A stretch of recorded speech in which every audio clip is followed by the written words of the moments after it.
Okay, Kirk Franklin has a brand new show, lifestyle show, vlog. He's getting different people together. And there was a rather heated conversation between NLE Choppa. Okay. NLE Choppa is kind of like a trap drill rapper that's kind of become more enlightened lately. Really? And Jonathan Majors, who also was on the Lecrae's podcast. Okay. I think has since the crazy allegations, which I think he was falsely convicted of some of the stuff.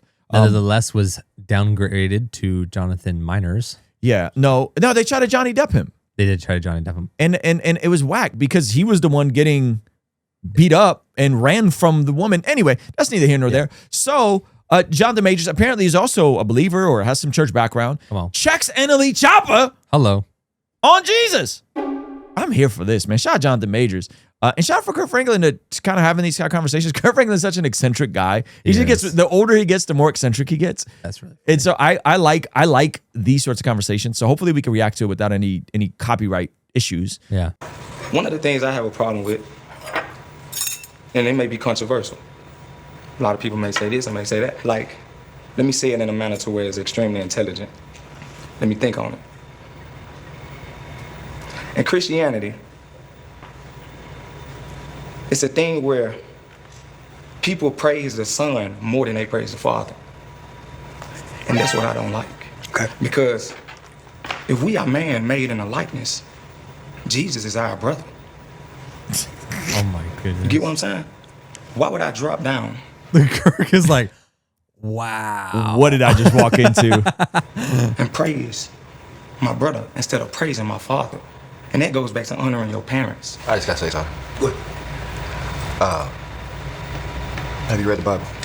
I read the Bible, I listen to the Bible, I would receive say- from source straight. I would say read it again.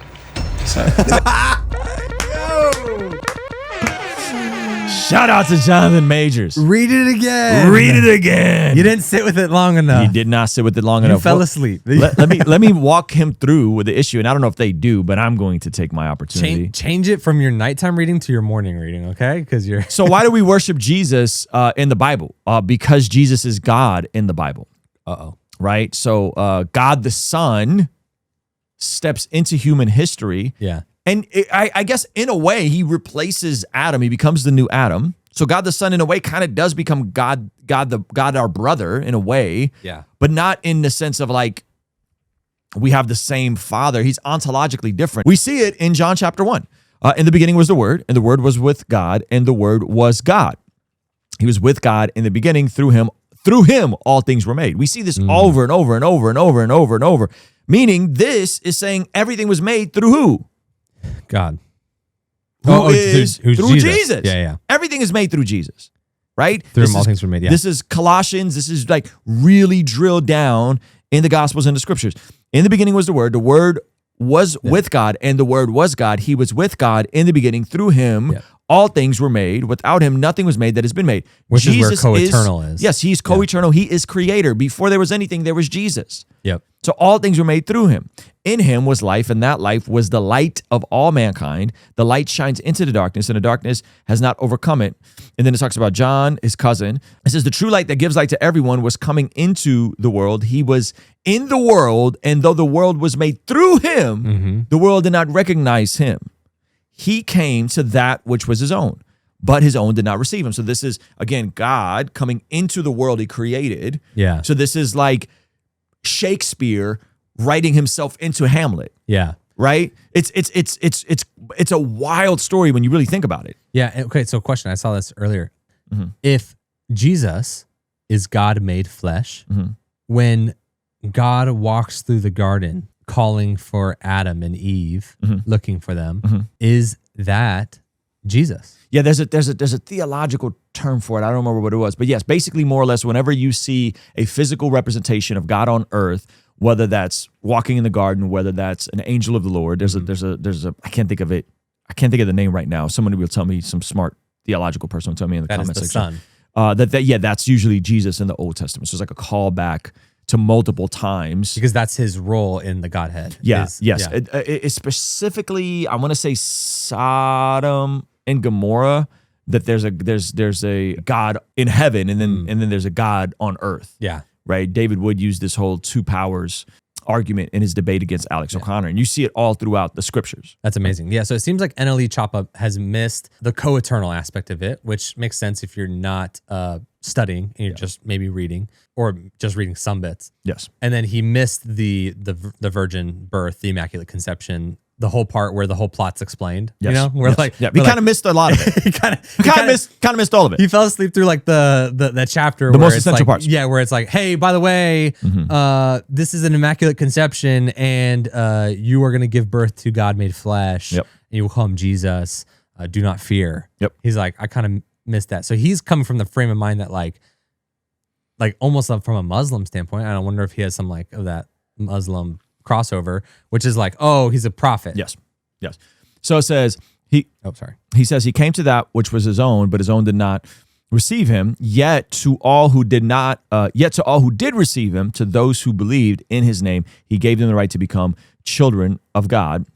Children born not of natural descent, nor of human decision or a husband's will, but born of God. And then it says the word, and that word is logos. The word became flesh and made his dwelling among us. We have seen his glory, the glory of the one and only Son who came forth from the Father, full of grace with truth. Okay, now let's jump ahead to John chapter 20, verse 28. This is dope how this is kind of bookended. John 20, 28. This is doubting Thomas. Thomas says that he will not accept Jesus rose until he gets to put his hands through the holes. And so if we back it up a few verses, why do we worship Jesus? Because we see worship of Jesus in the scriptures, right? This is 20:26. This is post-resurrection.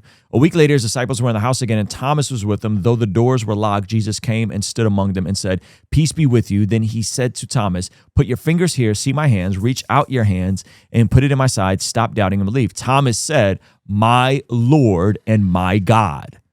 So why is Thomas saying this? Because he is convinced that Jesus is God. Then Jesus told him, "Because you have seen me, you have believed. Blessed are those who have not seen and yet believed."